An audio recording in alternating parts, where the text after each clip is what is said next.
चलाइए रे।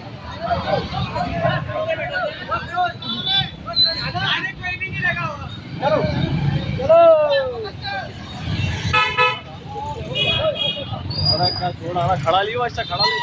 खड़ा है ना, तेरा मोबाइल भी है मेरा मोबाइल भी है, दोनों है, टेंशन मत ले।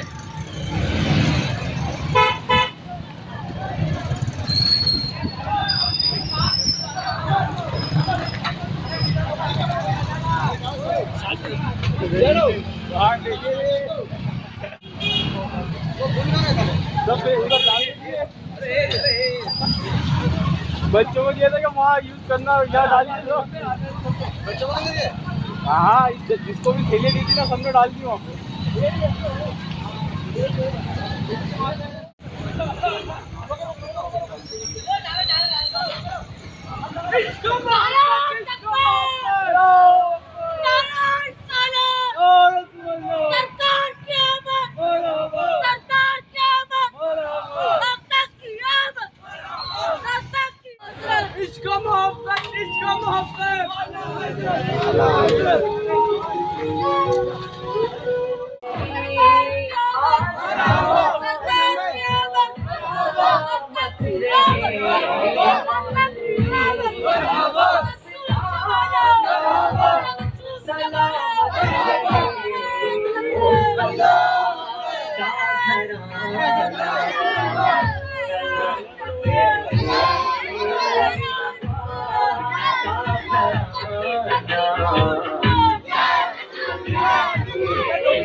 बहुत बहुत मुबारकबाद के लायक हैं।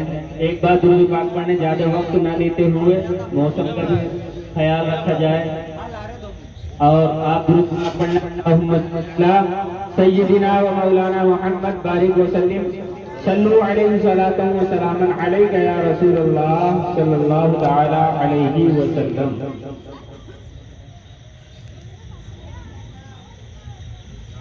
तेरे नाम के सहारे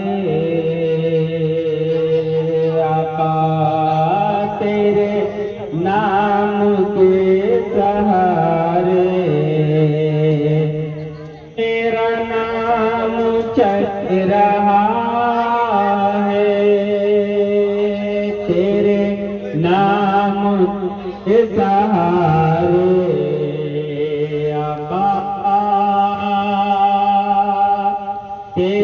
नाम के अरे मेरा नाम रहा है।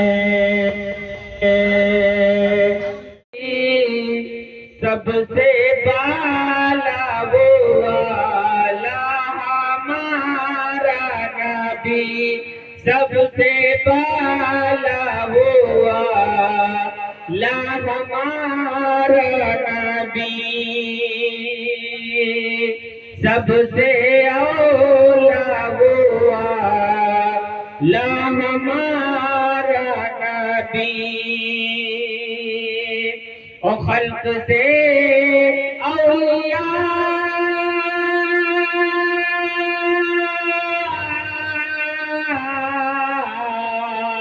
खल्क से औलिया, औलिया से रसूल और रसूलों से आला हमारा नबी। सदक़ल्लाहु मौलाना अज़ीम व सदक़ा रसूलुहुन नबियुल करीम व नहनु अला ज़ालिका लमिनश शाहिदीन व शाकिरीन वल्हम्दुलिल्लाहि रब्बिल आलमीन।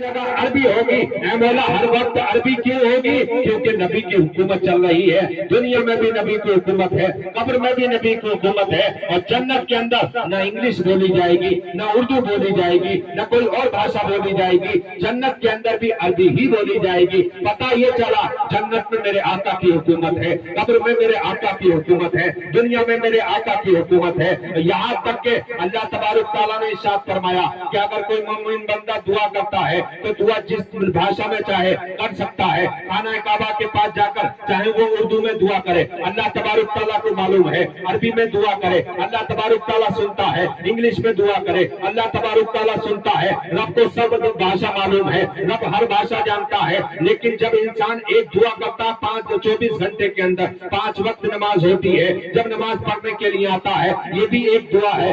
क्या करता है? अल्लाह अकबर कहता है, नमाज के लिए खड़ा होता है, अल्लाह अकबर कहा, इसके बाद सना बयान कर रहा है, सुभानक अल्लाहुम्मा पढ़ रहा है, अल्लाह, फिर उसके बाद आउज़ू पढ़कर बिस्मिल्लाह पढ़कर अल्हम्दुलिल्लाह पढ़ रहा है, पूरी नमाज अदा कर रहा है, अत्तहियात पढ़ रहा है, दुरूद इब्राहिम पढ़ रहा है। ये सब कुछ जो है अरबी में कर रहा है, और ये भी नमाज एक दुआ है। ऐ पाक परवरदिगार, जब तेरी बारगाह में हम जाते हैं तो कोई सी भी भाषा में दुआ करे, चाहे उर्दू में करे, अरबी में करे, तो हमारी दुआ को कबूल करता है। लेकिन तूने ये हमारे लिए लाजिम क्यों कर दिया कि जब हम नमाज पढ़े तो सिर्फ अरबी में नमाज पढ़े? इसका क्या मतलब है? तो रब इरशाद फरमाता है कि मेरे महबूब ने अरबी में नमाज पढ़ी है, तुम्हें भी अरबी में ही नमाज पढ़ दी है। बेटे को बुलाते हैं जिनका नाम हजरत शीश अलैहिस्सलाम था।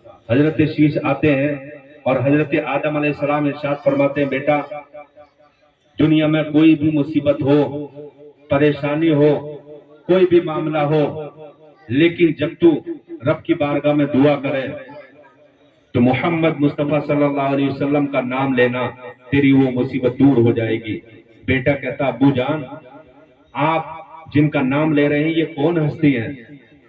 कहा, बेटा मुझसे एक लज्जिश हो गई थी, 300 साल में रोता रहा, मेरी तौबा कबूल नहीं हुई, आंसू बहा दिए, तौबा कबूल नहीं हुई, रात दिन रोता रहा, लेकिन अल्लाह ने माफी नहीं दी। लेकिन जब मैंने इसमें मोहम्मद रसूल पाक का नाम लिया, हमारे आका हम जिनका कलमा पढ़ते हैं उनका, मैंने हजरत आदम फरमाते हैं मैंने नाम पुकारा, उनका वसीला लिया, तो अल्लाह ताला ने मेरी उस इज्तिहादी लफ्ज़ को माफ फरमा दिया, मेरी तौबा कबूल फरमा ली।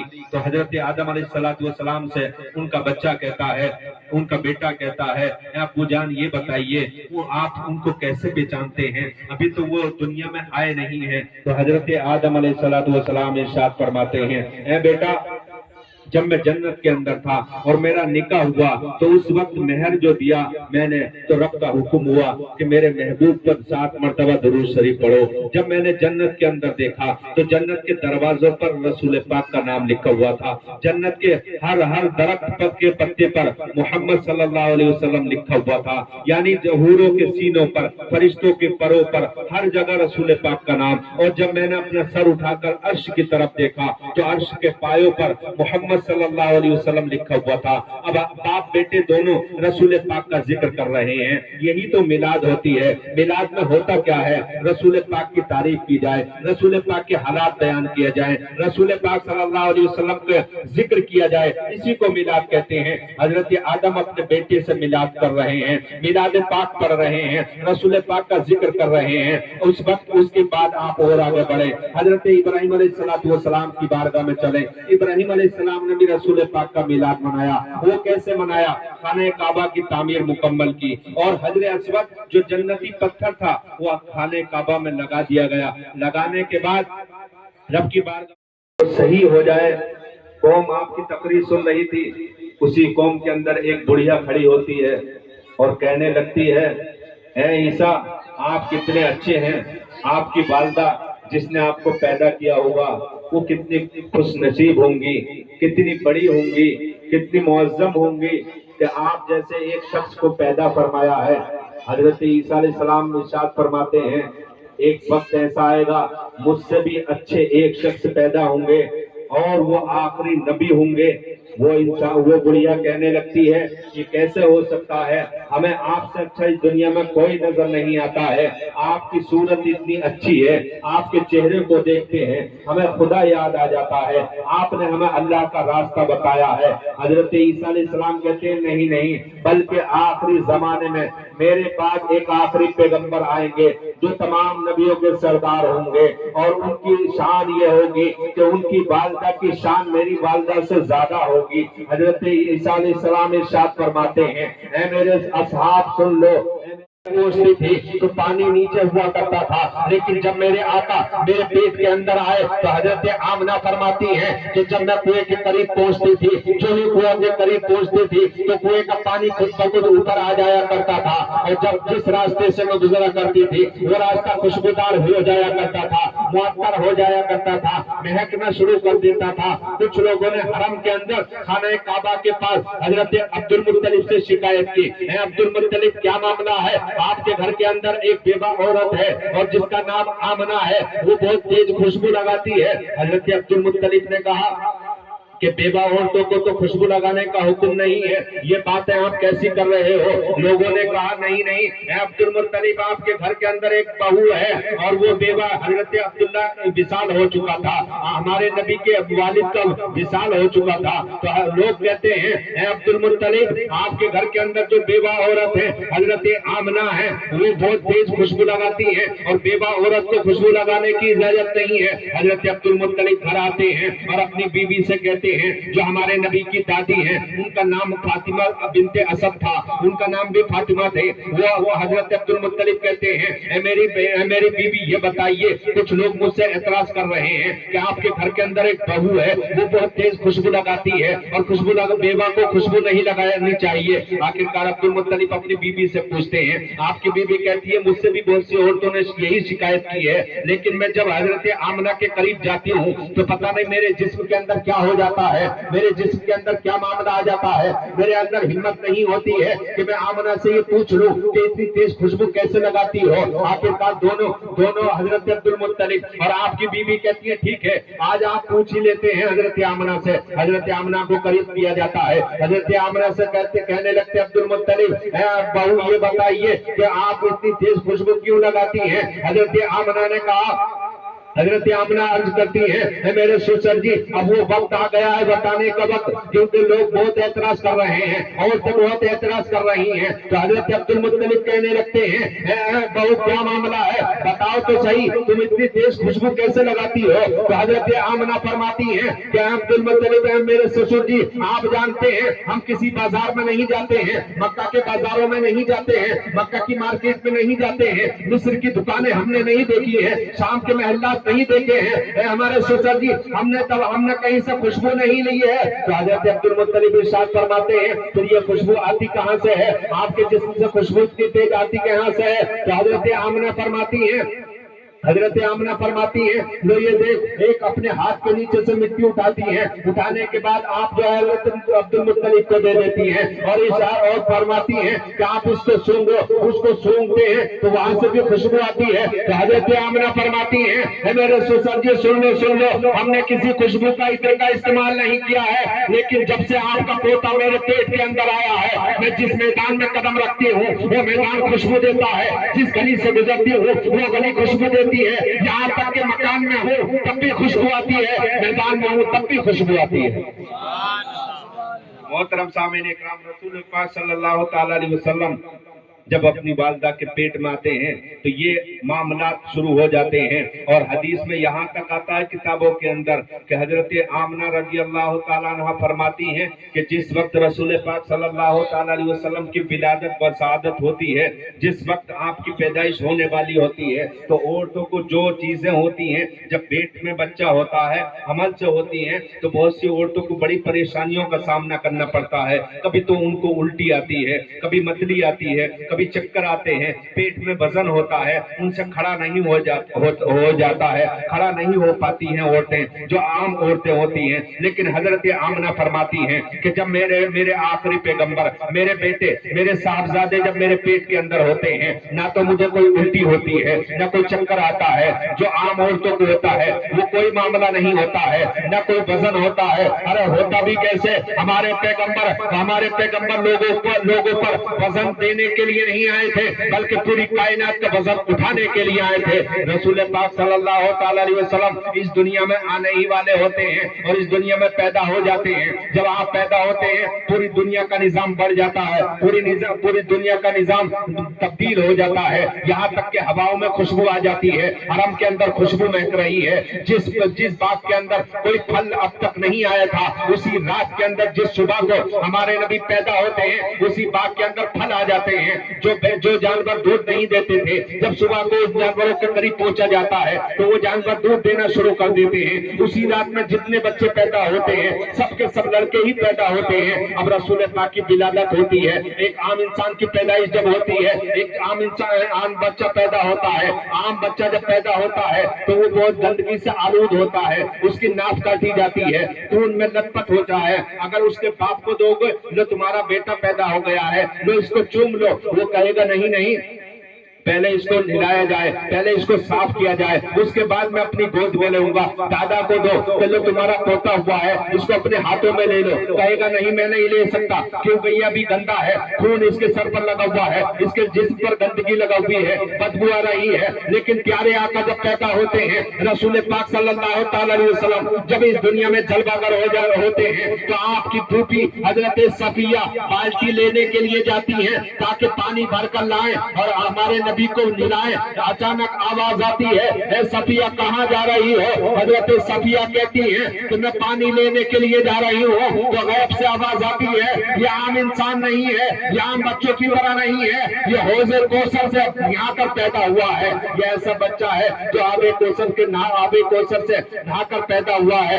رسول پاک صلی اللہ تعالی علیہ وسلم اس دنیا میں جلوہ گر ہوتے ہیں اور رسول پاک صلی اللہ تعالی علیہ وسلم کی ولادت پر سعادت ہو جاتی ہے تو حرم شریف کے اندر باتیں کرتے ہیں، یار یہ صبح بڑی عجیب ہے، یہ صبح بڑی خوشگوار ہے، یہ معاملہ کیا ہے؟ آج ایسا کیا ہو گیا ہے؟ ایک انسان آتا ہے حرم کے اندر جہاں خانہ کعبہ کی موجود ہے، اس جگہ کو حرم بولتے ہیں. وہاں پر ایک شخص دوڑا آتا ہے اور کہنے لگتا ہے، ارے مکہ کے سرداروں معاملہ کیا ہے؟ ابھی میں اپنے باغ سے آ رہا ہوں، اچانک 2 سال 3 سال سے میرے باغ کے اندر کوئی پھل نہیں آتا تھا، اس کے اندر پھل آ گئے ہیں. ایک شخص کہنے لگتا ہے، ارے میں اپنے گھر سے آیا ہوں، میرے جانور کبھی دودھ نہیں دیتے تھے، لیکن آج صبح کو بے شمار دودھ آ رہا ہے. کوئی کہہ رہا ہے میرے گھر کے اندر ایک بچہ بیمار تھا، میرے گھر کے اندر میرا بھائی بیمار تھا، اچانک وہ صحیح ہو گیا ہے. اس طرح کی باتیں حرم کے اندر ہو رہی تھی. غیب سے آواز آتی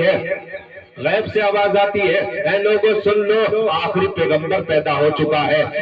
وہ پیغمبر پیدا ہو چکا ہے جو غریبوں کا سہارا بننے والا ہے، جو مزدوروں کا سہارا بننے والا ہے، جو مظلوم کا سہارا بننے والا ہے، جو گرتے ہوئے کو اٹھانے والا ہے، جو ادنا کو اعلیٰ بنانے والا ہے. وہ پیغمبر آ گیا ہے. رسول پاک صلی اللہ تعالی علیہ وسلم کی شان آپ دیکھیں. رسول پاک صلی اللہ تعالی علیہ وسلم جب اس دنیا میں پیدا ہو گئے، رسول پاک صلی اللہ تعالی علیہ وسلم پر قرآن پاک نازل ہوتا رہا. رسول پاک صلی اللہ تعالی علیہ وسلم کا آج جو شخص ذکر کرتا ہے یا ان کی محفل میں بیٹھ جاتا ہے، ان کی محفل میں اگر بیٹھتا ہے تو آپ دیکھیں فرشتے آ جاتے ہیں، چاروں طرف سے اپنے پروں کو کھیل لیتے ہیں اور صبح کے وقت رب کی بارگاہ میں حاضر ہوتے ہیں اور عرض کرتے ہیں، پاک پروردگار آج فلاں جگہ پر تیرے بندے تیرے محبوب کا ذکر کر رہے تھے. رب ارشاد فرماتا ہے، ان بندوں سے کہہ دو، اے فرشتے گواہ ہو جاؤ، جتنے بندے میرے محبوب کا ذکر سن رہے تھے یا کر رہے تھے ان تمام کو میں نے بخش دیا ہے، ان تمام کی میں نے مغفرت عطا فرما دی ہے. رسول پاک کا نام لینے سے انسان افضل و اعلیٰ ہوتا رہتا ہے. رسول پاک کا ذکر ایسا ہے کہ انسان ذکر کرتا جائے، اس کا خاندان مہکنے لگتا ہے، اس کا جسم مہکنے لگتا ہے، اس کی زبان مہکنے لگتی ہے. رسول پاک صلی اللہ تعالی علیہ وسلم کا معاملہ ایسا ہے کہ رسول پاک کی ولادت کا اگر ذکر کرے، رسول پاک کی پیدائش کا اگر ذکر کرے، رسول پاک کی آمد کا اگر ذکر کرے، آج جو انسان अपने घरों को सजा रहे हैं, अपने झंडे लगा रहे हैं, उनके नाम पर खर्च कर रहे हैं। कल मैदान महशर में यही लोग खुशो खुर्रम नजर आएंगे, यही लोग जो है खुश नजर आएंगे, क्योंकि आप जानते हैं रसूल पाक सल्लल्लाहु तआला अलैहि वसल्लम की विलादत से पहले आप देखें अल्लाह तबारक तआला ने, आज हम चिराग और लाइट लगाते हैं, अल्लाह तबारक तआला ने सितारों की लाइट लगाई थी, चांद सूरज की लाइट लगाई थी। और रब इरशाद फरमाता है ऐ मेरे महबूब, तेरी वजह से ये सब कुछ कायनात में सजा रहा हूँ, क्योंकि तेरी पैदाइश होने वाली है। आप देखें रसूल पाक सल्लल्लाहु तआला अलैहि वसल्लम का नाम अगर कोई ले, आज मेरा नौजवान अगर कानों में एयरफोन लगाएगा तो क्या करेगा? अगर एयरफोन कानों में लगा हुआ है, बाइक पर बैठा हुआ है और क्या सुन रहा है? कोई नात नहीं सुन रहा है, रसूल पाक का जिक्र नहीं सुन रहा है, क्या सुन रहा है? गाने सुन रहा है। मैंने कहा ऐ मेरे नौजवान, तो ये एयरफोन लगाकर गाना सुन रहा है, खुदा न खास्ता अगर तेरा एक्सीडेंट हो जाए, अगर तू इस दुनिया से इसी वक्त मर जाए तो होगा क्या? कल मैदान महशर में हदीस पाक के अंदर आता है, जो शख्स जिस तरीके से इंतकाल करता है, कल मैदान महशर में उसी तरीके से उसको उठाया जाएगा। आज का मेरा नौजवान एयरफोन लगाएगा और गाने सुनता हुआ नजर आएगा। अब से 10 साल 15 साल या 20 साल पहले एक नारा लगा करता था, और वो नारा क्या था? एक मैंने गाड़ी के अंदर सफर किया, नौजवान मेरे करीब में बैठा हुआ था, गाड़ी पे लिखा हुआ था तेरे नाम। मैंने नौजवान से कहा ऐ मेरे नौजवान ये बता, ये जो गाड़ी पे लिखा हुआ है इसका मतलब क्या है? तो वो नौजवान कहने लगता है मौलाना साहब आप क्या जानो, आप तो सिर्फ नमाज पढ़ाइए। मैंने कहा नहीं बेटा, नमाज तो हम पढ़ाएंगे लेकिन हमने तेरे पापा का जो है अकीका भी हमने ही किया है, निकाह भी हम ही पढ़ाते हैं। अगर हम ना हो तो तुम दुनिया में ना आओ, क्योंकि शादी नहीं होगी, निकाह हम ही पढ़ाते हैं। उसने कहा आप नहीं समझोगे। मैंने कहा मतलब क्या है? उसने कहा तेरे नाम का मतलब ये है कि एक पिक्चर आई है, उसके अंदर गाना है, हीरो अपनी हीरोइन के लिए और हीरोइन हीरो के लिए इस तरीके से गुनगुनाता है। मैंने कहा ये तेरे नाम का नारा आज 1400 साल के बाद लग रहा है, लेकिन हमारे इस्लाम के अंदर यही नारा करबला की सरजमीन पर लगा था। उसने कहा मौलाना साहब समझाइए तो सही, ये तेरे नाम का नारा कैसे लगा था? तो मैं कहने लगा सुन, जब करबला का मैदान था, हजरत इमाम हुसैन रज़ियल्लाहु ताला अन्हु हजरत इमाम हुसैन रज़ियल्लाहु ताला अन्हु मदीने को छोड़ रहे थे। मदीना वो शहर है जहाँ बीमारियां नहीं होती हैं। अभी आपने यूट्यूब या सोशल मीडिया पर सुना होगा, आज के वक्त जो है पूरी दुनिया में जहाँ सबसे ज्यादा बीमारियां कम है, बिल्कुल बीमारी नहीं है, सबसे ज्यादा अस्पताल कम है, जहाँ बीमारी नहीं होती है, पूरी दुनिया ने बड़े बड़े एचओ ने जो इस कंपनी के जानकार हैं, जो इस तरह की जानकारी रखते हैं, उन्होंने ऐलान कर दिया है सबसे अच्छा शहर मदीना शरीफ है। आज सोशल मीडिया भी कह रही है उसी शहर को हजरत इमाम हुसैन छोड़ रहे हैं। जब छोड़ रहे थे तो हजरत इमाम हुसैन रब की बारगाह में अर्ज करते हैं ऐ मौला मैं यहाँ पर बड़ा हुआ, मैं यहाँ नाना के साथ रहता था, उनकी गोद में पलता था, उनकी जुल्फों को देखता था, उनके चेहरे को देखता था, वो नमाज में होते थे, मैं उनकी पुष्ट पर सवार हो जाता था। ऐ मौला मुझे इस मदीना शरीफ से बड़ा प्यार है, लेकिन मैं छोड़ रहा हूँ, ये तेरे नाम है। हजरत इमाम हुसैन मक्का पहुंच जाते हैं, खाने काबा का तवाफ करते हैं, और उस वक्त हज का मौका होता है। आप हज नहीं करते हैं, खाने काबा का तवाफ करने के बाद रब की बारगाह में दुआ करते हैं ऐ मौला मैं इस खाने काबा को छोड़ रहा हूँ, सफा मरवा को छोड़ रहा हूँ, मकाम इब्राहिम को छोड़ रहा हूँ, रुकने यमानी को छोड़ रहा हूँ, रुकने शिमानी को छोड़ रहा हूँ। ऐ मौला ये सब तेरे नाम है। करबला की सरजमीन पर पहुंच जाते हैं, 72 जानिसार के साथ हैं। करबला की सरजमीन पर आपके सामने जो है कौन मोहम्मद शहीद होते हैं। हजरत इमाम हुसैन बारगाह इलाही में अर्ज करते हैं ऐ मौला ये तेरे नाम है। करबला की सरजमीन पर अब होता क्या है? करबला की सरजमीन पर हजरत अब्बास शहीद होते हैं। हजरत इमाम हुसैन अर्ज करते हैं मौला हजरत अब्बास शहीद है, ये तेरे नाम है। हजरत जब गलत तरीके पर चलता है अब मौलाना का ताबीज याद आता है, अब मौलाना का ताबीज के पास पहुंच जाती है, मौलाना साहब मेरा बच्चा नाफरमान हो रहा है। मैंने कहा तूने जब बच्चे की तरबियत की है, बच्चा तेरी गोद में था तो गाना सुनाया करती थी, बच्चा तेरी गोद में था तो नाटक दिखाया करती थी, बच्चा तेरी गोद में था तेरी अल्फाज अलग हुआ करते थे,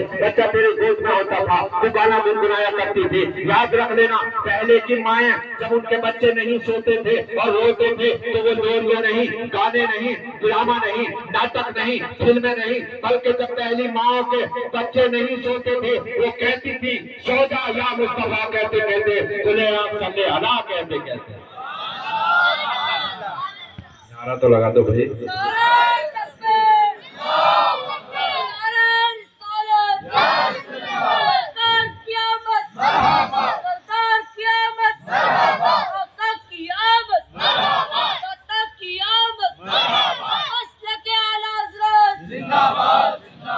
अल्लाह रब्बुल इज्जत इस नौजवान को लंबी उम्र अता फरमाए। आप देखें नौजवान कानों के अंदर, जहां से बात शुरू हुई थी वहीं मैं वापस जा रहा हूँ, नौजवान कानों में एयरफोन और गाने गुनगुनाता है। लेकिन दिल्लू राम कोसरी, दिल्ली का एक शख्स था, उसका नाम दिल्लू राम कोसरी। मेरी तकरीर के बीच में या तो कुत्ते आएंगे, कुत्ता तो आता ही, अभी 2 बार आया, क्योंकि मैं शुरू में ही मैं कहने वाला था, फिर मैंने कहा हो सकता है यहाँ नहीं आए, क्योंकि मेरी तकरीर में कुत्ता जरूर ही आएगा। और वो कुत्ता नहीं, वो शैतान लेकर आता है, क्योंकि हदीस में है कि जहाँ नबी का जिक्र होता है, ये बंदे सुनते हैं, तो वहाँ शैतान को वसवसे पैदा होते हैं, उसको मिर्चें लगती है, तो वो सोचता है कुछ करो। तो शैतान कुछ ना कुछ करने की सोचता है, और आपके भी कर रहा होगा। हो सकता है आपके दिमाग में हो, यार मेरे मोबाइल में पता नहीं कितने मैसेज आ गए, देखने कितने लाइक किया स्टेटस, ये किया वो किया। अब आपके ध्यान में बस में से हो सकता आ रहे होंगे मौलाना साहब पीछे छोड़ दें, और हमारी खवातीन के भी कि दूध गर्म करना, ये सब्जी बिगड़ जाएगी, इस तरह के बस में से डालेगा शैतान। क्यों? आपको उठाने के लिए। और ऐसा काम नहीं चलेगा तो ले आएगा कुत्तों को या किसी और चीज को। जहां भी मैं जाता हूँ 1-2 कुत्ते बीच में आते ही जरूर। लेकिन आप लोग माशाल्लाह बैठे हुए हैं। मैं अर्ज कर रहा था, दिल्लू राम कोसरी दिल्ली की सरजमीन पर वो रहता था, बहुत पुराने जमाने की बात है, वो दिल्ली की सरजमीन पर रहता था। अब उसका सिर्फ काम ये था, आज मेरे नौजवान का काम, अगर वो फ्री रहता काम से फ्री